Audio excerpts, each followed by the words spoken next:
आपने भी ये कभी ना कभी जरूर नोटिस करा होगा कि आप जैसे ही सोने जाते हो ना, और आप सोने की कोशिश तो करते हो, पर आधे घंटे से लेकर 1 घंटे तक आपको नींद ही नहीं आ पाती। और इमेजिन करो, चलो आपको नींद आ भी जाती है, तो जब आप सुबह उठते हो ना, तो आपकी बॉडी के अंदर आपको बहुत ज्यादा थकान महसूस होती है। ये जो प्रॉब्लम है ना, आज के समय की सबसे बड़ी प्रॉब्लम बन चुकी है। लेकिन अगर आज मैं आपको ये बोलूं, एक ऐसी सीक्रेट टेक्निक है जो कि यूएस नेवी फॉलो करती आ रही है, जिस टेक्निक की मदद से आपको 30 सेकंड के अंदर नींद आ सकती है। और सिर्फ इतना ही नहीं, जब आप सुबह उठोगे ना, तो आपको अपनी बॉडी के अंदर बहुत ज्यादा एनर्जी फील होने वाली है।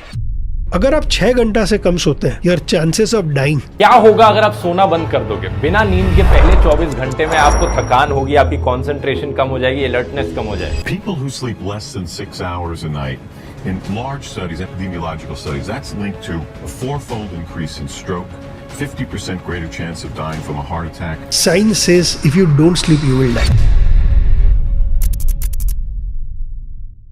तो हाय एवरीवन, मेरा नाम है प्रशांत। नींद एक ऐसी चीज है ना, जिसके ऊपर आज तक हजारों रिसर्च हो चुकी हैं, और उन्हीं में से एक रिसर्च ये बताती है कि अगर आपको दोपहर को 2 बजे से लेकर 5 बजे के बीच में जोर से नींद आती है ना, इसका यह मतलब है कि जल्द ही आपकी मौत होने वाली है, यानी आपकी डेथ होने वाली है। सुन के बहुत ज्यादा फनी लग रहा है ना, क्योंकि हर एक इंसान को दोपहर में तो नींद आती है, पर अगर आज मैं आपको यह बताऊं कि ये पूरा फैक्ट साइंटिफिकली प्रूवन है। देखो, साइंस ये बोलती है कि अगर आपको दोपहर में नींद आती है, इसका साफ मतलब है कि आपकी नींद रात को कंप्लीट नहीं हो पा रही है। बट सवाल ये उठता है कि आखिर दोपहर में नींद आ भी गई, या फिर मान लो नींद कंप्लीट नहीं भी हुई, तो उससे आपकी डेथ कैसे हो सकती है? तो इसको मैं आपको समझाता हूं एक सिंपल सी केस स्टडी की मदद से। एक बार एक रिसर्च करी गई थी कुछ चूहों के ऊपर। उनको एक पिंजरे के अंदर कैद करके रखा गया, और उनको 15 दिन तक सोने ही नहीं दिया गया। जब भी उन्हें नींद आती थी ना, तो उनको कुछ अलग अलग एक्टिविटीज के अंदर इन्वॉल्व कराया जाता था, जिसकी वजह से वो सो नहीं पाते थे।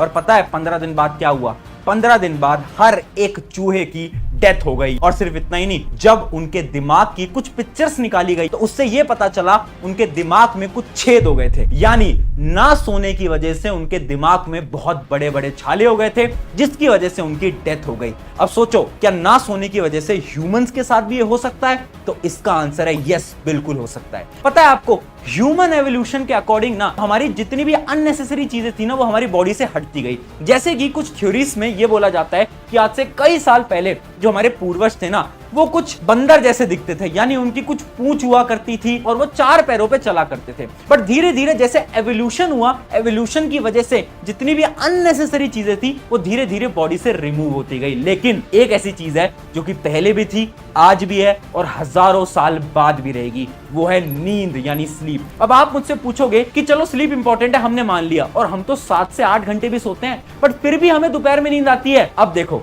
इसका भी मैं एक बहुत बड़ा रीजन बताता हूं। क्योंकि आपको जो दोपहर में नींद आ रही है ना, इसका एक सिंपल सा रीजन है कि रात को आप सही तरीके से नहीं सो रहे। और इसी के ऊपर एक स्टडी करी गई थी, जिससे यह पता चला कि हर 5 में से सिर्फ 2 ही लोग हैं जो कि 7 से 8 घंटे सोते हैं, जिनकी नींद कंप्लीट होती है। तो आज मैं आपको बताता हूं आखिर सही से सोते कैसे हैं। बट उसको बताने से पहले ये समझते हैं कि आखिर अगर हम सही से नहीं सोएंगे या फिर हम कम सोएंगे, तो आखिर क्या क्या बीमारियां हमें हो सकती हैं? क्या सच में हमारी डेथ हो सकती है? मेनली 4 बीमारियां हैं, जिसके अंदर पहला डिसीज है हार्ट अटैक। सुन के शॉक लग रहा होगा ना, हार्ट अटैक इतनी बड़ी बीमारी, वो कम सोने से कैसे हो सकती है? देखो, इसके ऊपर भी बहुत सारी रिसर्चेस करी गई हैं, बट मैं आपको एक केस स्टडी बताता हूं। एक बहुत बड़े बिजनेसमैन थे जो कि इंडिया के ही हैं, रंजन दास। रंजन दास जो थे ना, वो फिटनेस कॉन्शियस थे, यानी वो बहुत सारी मैराथन्स के अंदर भागा करते थे, बहुत हेल्दी खाना खाया करते थे, उनकी लाइफस्टाइल बहुत अच्छा था, सब कुछ सही चल रहा था, बहुत अच्छा उनका बिजनेस भी चल रहा था। पर एक दिन 21 अक्टूबर 2009 को उनको हार्ट अटैक आता है और उनकी डेथ हो जाती है। तब शॉक हो जाते हैं कि आखिर एक ऐसा इंसान जो कि इतना ज्यादा फिट था, उसको हार्ट अटैक कैसे आ सकता है? जब पूरी रिसर्च हुई ना, तो ये पता चला कि उनकी एक थ्योरी थी कि वो सिर्फ 4 घंटे सोया करते थे, जिसकी वजह से उनकी बॉडी के अंदर बहुत सारी फंक्शनिंग हुई और उन्हें हार्ट अटैक आ गया, वो भी कम उम्र के अंदर। यानी ये जो हार्ट अटैक है ना, ये आपकी स्लीप से डायरेक्टली लिंक्ड है। और पता है, एक बार इंडिया के अंदर एक रिसर्च करी गई थी, जितने भी हार्ट अटैक वाले पेशेंट थे ना, उनसे पूछा गया कि आखिर आपको हार्ट अटैक क्यों आया है? और पता है आपको, 37% रीजन मिला स्लीप, यानी अच्छी तरीके से ना सोना और कम सोना। अगर ये प्रॉब्लम आपके साथ है ना, तो जल्दी आपको भी हार्ट अटैक आ सकता है। अब बढ़ते हैं डिसीज नंबर 2 की तरफ, मेमोरी लॉस। अगर आप एक स्टूडेंट हो ना, तो आपने भी एक प्रॉब्लम को नोटिस करा होगा कि आप पढ़ते तो हो बट आपको जल्दी जल्दी चीजें याद नहीं हो पाती हैं, जबकि कुछ ऐसे भी स्टूडेंट होते हैं जो कि एक बार पढ़ते हैं और उन्हें सब कुछ याद हो जाता है। ये पता है क्यों हो रहा है? क्योंकि वो जो स्टूडेंट है वो अच्छी तरीके से नींद ले रहे हैं, जिसकी वजह से उनकी मेमोरी पावर बढ़ जाती है। और पता है एक स्टडी तो ये भी बताती है कि अगर आप सही तरीके से सो लेते हो ना, तो आपकी मेमोरी पावर 40% से इंक्रीज कर जाएगी। तो देखो इसके पीछे भी एक साइंस है। साइंस ये बोलती है कि हमारा एक सिस्टम होता है जिसको हम बोलते हैं लिम्फेटिक सिस्टम। जब हम सोते हैं तो ये सिस्टम एक्टिवेट होता है। अब जब ये सिस्टम एक्टिवेट होता है ना, तो ये ब्रेन के सारे टॉक्सिक सब्सटेंसेस को रिमूव कर देता है। अब इमेजिन करो, अगर आप सही से नींद नहीं लोगे तो एक लिम्फेटिक सिस्टम कभी भी एक्टिवेट नहीं होगा और आपके दिमाग के जितने भी टॉक्सिक सब्सटेंस है वो आपके दिमाग के ऊपर जमते जाएंगे, एक लेयर बनाते जाएंगे, जिसकी वजह से शुरू में तो आपको मेमोरी लॉस होगा और उसके बाद आपकी डेथ भी हो सकती है। अब आते हैं 3rd नंबर के डिसीज की तरफ, कैंसर। और सिर्फ कैंसर नहीं, और भी कई बीमारियां। एक रिसर्च थी कैलिफोर्निया की, उन्होंने बताया कि एक सेल होते हैं जिन सेल का काम होता है पुराने या फिर नए डिसीजेस को मारना। वो जो सेल होते हैं ना, उनकी वर्किंग 70% से कम हो जाती है। अब इमेजिन करो, अगर वो सेल अपना काम नहीं करेंगे तो आपकी बॉडी के अंदर नॉर्मली बहुत सारे डिसीज बनते जाएंगे, आपकी इम्यूनिटी पावर लो हो जाएगी, जिसकी वजह से कैंसर के अलावा बहुत सारी बीमारियां जो कि आपको आसानी से हो सकती हैं। और फाइनली बढ़ते हैं 4th नंबर के डिसीज की तरफ, वेट इंक्रीज यानी ओवरवेट। देखो आपने भी नोट करा होगा, किसी दिन अगर आप नहीं सोते ना तो आपको बहुत ज्यादा भूख लगने लगती है, आपको क्रेविंग होती है। और क्या खाने की क्रेविंग होती है? जंक फूड खाने की क्रेविंग होती है, जैसे चिप्स, कुरकुरे, ये सारी चीजें आपको खाने का मन कर रहा होता है। आपने भी कभी ना कभी नोट तो जरूर करा होगा। क्यों? क्योंकि जब हम नहीं सोते ना, तुम्हारी बॉडी के अंदर से हंगर हार्मोन रिलीज होता है, जिसकी वजह से हमें बहुत ज्यादा भूख लगती है। और जो हमारा स्टमक का डाइजेशन सिस्टम है ना, वो भी कम सोने की वजह से अच्छे से काम नहीं कर पाता, जिस वजह से बहुत सारी प्रॉब्लम हो सकती है, जैसे कि one of the biggest problem है डायबिटीज। यानी अगर आप सही से सो लेते हो, सही टाइम पे सो लेते हो और बेटर तरीके से सो लेते हो, तो ये सारी प्रॉब्लम आपकी लाइफ से एलिमिनेट हो जाएगी। बट सवाल ये आता है कि हम सही टाइम से तो सोते हैं, बट सही तरीके से कैसे सोया जाए वो तो कोई बताए। तो आज मैं आपको बताता हूं साइंस बिहाइंड स्लीपिंग। देखो आपको ना एक पूरे स्लीपिंग पैटर्न को समझना पड़ेगा। आपकी जो नींद होती है ना, वो बेसिकली 4 स्टेप्स के अंदर होती है। NREM यानी नॉन रैपिड आई मूवमेंट, और एक स्टेप होता है REM यानी रैपिड आई मूवमेंट। अब आप ध्यान से समझना, जब हम सोते हैं ना, तो सबसे पहले हमारा ब्रेन जाता है NREM फर्स्ट स्टेज की तरफ, फिर थोड़ी देर बाद वो जाता है सेकंड स्टेज की तरफ, फिर वो जाता है 3rd स्टेज, जो कि one of the biggest and important stage है, जिसको हम डीप स्लीप भी बोलते हैं। फिर आपका ब्रेन वापस से 3rd से 2nd में जाता है, उसके बाद आपका ब्रेन जाता है REM की साइकिल के अंदर। ये जो REM साइकिल है ना, ये वही साइकिल है जब आपको सपने दिखाई दे रहे होते हैं, समझ लेना आप इस REM की साइकिल के अंदर हो। अब ये जो ओवरऑल साइकिल है ना, इस एक साइकिल को कंप्लीट होने के लिए लगते हैं 90 मिनट्स। अब आप ध्यान से समझना, ये जो NREM 3rd है ना, डीप स्लीप वाला जो टाइम है, ये बहुत इंपॉर्टेंट होता है। क्यों? क्योंकि जब आपकी बॉडी इस स्टेज पे आती है ना, तो आपकी बॉडी बेसिकली रिकवर मोड पे पहुंच जाती है। आपकी बॉडी की जो पावर्स हैं, जैसे डाइजेस्टिव सिस्टम, हार्ट का जो आपका हेल्थ है, ये सारे सिस्टम क्या होते हैं? वापस से रीसेट होते हैं। और REM जो है, ये बहुत ज्यादा इंपॉर्टेंट है। क्यों? क्योंकि जो REM है, इसके अंदर आपकी ब्रेन रिलेटेड चीजें वापस से रीसेट होती हैं, जैसे कि आपकी इमोशंस, आपके थॉट्स, आपकी मेमोरीज, आपकी डिसीजन मेकिंग।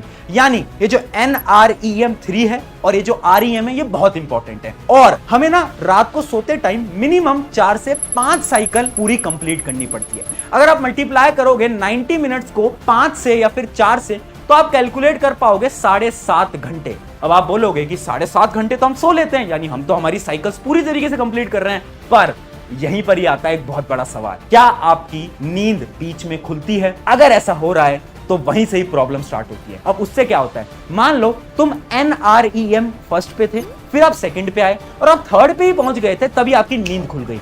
उससे क्या होगा? अब ये साइकिल टूट चुकी है। अब ये जितने भी समय आप थे नींद के अंदर, उसको काउंट नहीं किया जाएगा। अब आप वापस से आपको NREM 1 से स्टार्ट करना पड़ेगा। और यही होता है 90% लोगों के साथ। इसी वजह से जो हम सुबह उठते हैं ना, तो हमें हमारी बॉडी के अंदर बहुत ज्यादा थकान महसूस हो रही होती है। वैसे आपको पता है, इसका एक और एग्जाम्पल है, जो कि है नैप। आपने कभी नोट करा है कि दोपहर के अंदर जो हम सोते हैं ना, तो हमारी नींद खुलती है तो हमें बड़ी थकान महसूस होती है कभी कभार। क्यों? क्योंकि साइंस ये बोलती है, या तो आप पूरी एक साइकिल कंप्लीट करो जो कि 90 मिनट्स की है, यानी आप 1.5 घंटे का नैप लो, या तो आप एकदम छोटा नैप लो, यानी आप NREM 1 में हो या तो 2 में हो। अगर आप NREM 3 में पहुंच गए ना, और उसके बाद आप अपनी नींद को खोल लेते हो, तो उससे आपकी बॉडी को बहुत ज्यादा इंपैक्ट पड़ता है और आपको बहुत ज्यादा टायर्डनेस यानी थकान महसूस होती है। यानी कि जो पूरी साइकिल है ना, इसको कंप्लीट करना तो बहुत ज्यादा इंपॉर्टेंट है। अब सवाल आता है कि जो बीच में नींद खुल जाती है ना, इसका क्या सोल्यूशन है? तो सिंपल 5 स्टेप का सोल्यूशन है, मैं आज आपको बता रहा हूं, इसको फॉलो कर लेना, कोई भी प्रॉब्लम नहीं आने वाली। स्टेप नंबर 1 एक ऐसी स्ट्रैटेजी है जो कि कई सालों से बहुत सारी मिलिट्री टेक्निक्स के अंदर यूज करी जाती है और इस टेक्निक का नाम है 4-7-8 ब्रीथिंग रूल। समझाता हूं कैसे। आपको क्या करना है, जब भी आप सोने जा रहे हो ना, तो आपको 4 सेकंड्स तक इनहेल करना है, वो भी अपनी नाक की मदद से, यानी उसके बाद आपको क्या करना है, 7 सेकंड तक अपनी ब्रीथ को, जो ब्रेथ आपने लिया हो, उसको होल्ड रखना है और 8 सेकंड तक मुंह से सांस को बाहर निकालना है, यानी कि ऐसे। आपको 3 बार करना है।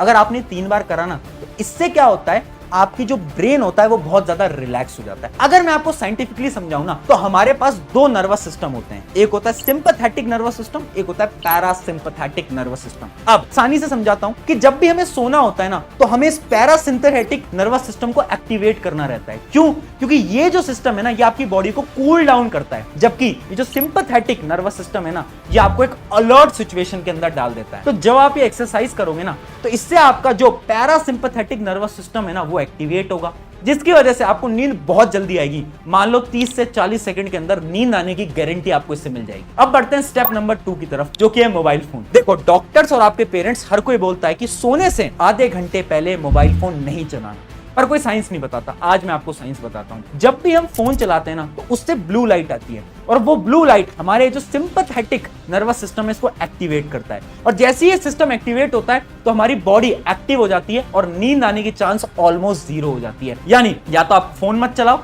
आधे घंटे पहले, या फिर एक फिल्टर होता है येलो लाइट, उस फिल्टर को अपने मोबाइल फोन में ऑन कर सकते हो, जिसकी वजह से ये जो ब्लू लाइट है बंद हो जाएगी और आपको नींद आने की जो प्रॉब्लम है वो भी खत्म आ जाएगी। अब बढ़ते हैं स्टेप नंबर 3 की तरफ, कूल टेम्परेचर। अगर आप एक कम टेम्परेचर के रूम में सोगे ना, तो नींद आपको बहुत जल्दी आएगी और अच्छी नींद आएगी। क्यों? क्योंकि जैसे ही हम NREM साइकिल के अंदर आ रहे होते हैं ना, तो हमारी बॉडी का जो टेम्परेचर है ना, वो ऑटोमेटिकली डाउन होता जाता है। अब इमेजिन करो, आप एक ऐसे रूम के अंदर हो जिसके अंदर ऑलरेडी कूल टेम्परेचर है, तो आपकी बॉडी ऑलरेडी कम टेम्परेचर में, यानी आपको स्लीप की सिचुएशन में आने में टाइम नहीं लगेगा और जल्दी नींद आ जाएगी। ट्राई करके देखना। अब बढ़ते हैं स्टेप नंबर 4 की तरफ, थॉट्स। देखो यार, आप दिमाग में क्या सोच रहे हो वो बहुत इंपॉर्टेंट है। अगर आप सोने से पहले अपने दिमाग के अंदर स्ट्रेसफुल थॉट्स ला रहे हो कि यार मेरा एग्जाम कैसा होगा, मेरे मार्क्स कैसे आएंगे, मेरे पेरेंट्स ने मुझसे क्यों कहा, मैंने उससे क्यों बोला, अगर आप बहुत सारी स्ट्रेसफुल सिचुएशन इमेजिन कर रहे हो ना, तो उससे क्या होगा, सिंपैथेटिक नर्वस सिस्टम एक्टिवेट होगा और जैसे ही नर्वस सिस्टम एक्टिवेट होता है, तो आपको नींद आने के चांसेस 0 हो जाएंगे। इसलिए आप जब भी सोने जा रहे हो, अच्छे थॉट्स के साथ सोने जाओ। और अब बढ़ते हैं फाइनल स्टेप की तरफ, जिसका कि आप वेट कर रहे थे, यूएस नेवी की टेक्निक। अब देखो,